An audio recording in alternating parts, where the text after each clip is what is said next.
Hello मित्रांनो, कसे आहात? छान आहात ना? आज की नाही मी तुम्हाला एका कलिंगड्याची गोष्ट सांगणार आहे. एकदा काय झालं माहितीये का? एका गावामध्ये एक किसान राहत होता.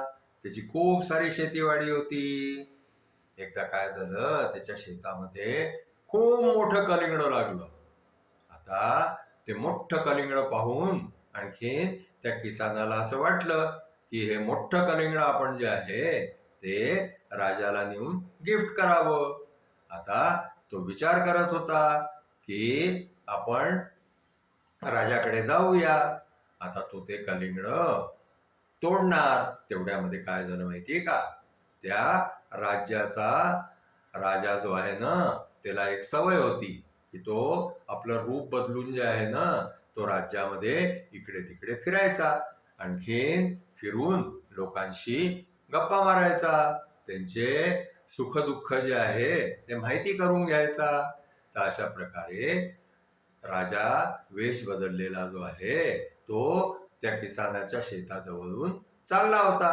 त्यांनी पाहिलं की तो शेतकरी जो आहे, तो किसान जो आहे, तो ते कलिंगड, मोठं कलिंगड जे आहे ते तोडून राहिला आहे. तर राजाने त्याला विचारलं की का रे बाबा, तू या कलिंगड्याचं काय करणार आहेस? तर किसान म्हणायला लागला की मी हे कलिंगड नेऊन जे आहे ना, ते माझ्या राजाला गिफ्ट करीन आहे. आता राजाने विचारलं की समजा राजाला हे कलिंगड नाही आवडलं तर मग काय करशील? तर किसान म्हणायला लागला की समजा तिला नाही आवडलं तर राजाने जावं नरकात. आता जे आहे ते राजाने ते ऐकलं आणि त्याला मजा वाटली.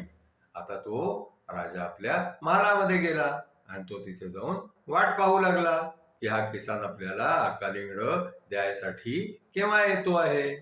दुसऱ्याच दिवशी जे आहे ना, ते किसानाने ते कलिंगड तोडलं. आणखीन तो राजाकडे गेला. राजाकडे जाऊन त्यांनी ते कलिंगड जे आहे ना, ते राजाला गिफ्ट केलं.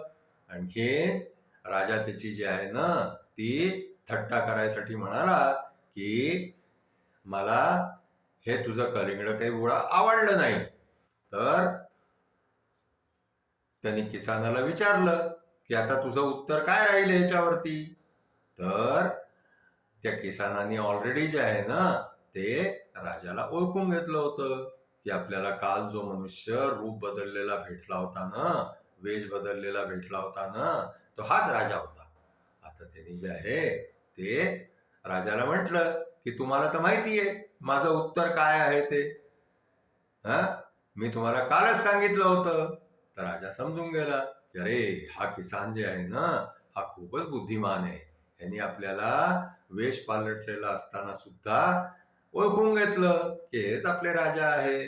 मग त्या किसानाच्या बुद्धिचातुर्यावरती आणखीन त्याच्या हुशारीवरती खुश होऊन राजाने जे आहे ते कलिंगड ठेवून घेतलं आणि त्याला खूप सारं इनाम दिलं, खूप सारे पैसे दिले, कपडे दिले. आणखीन मग त्याला जे आहे ते किसानाला धन्यवाद देऊन आपल्या घरी पाठवून दिलं.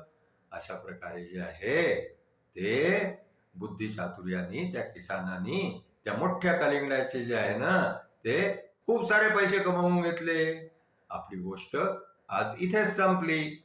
तुम्हाला आमची गोष्ट आवडली असल्यास आमच्या चॅनलला लाईक करा, शेअर करा, सबस्क्राईब करा. Thank you.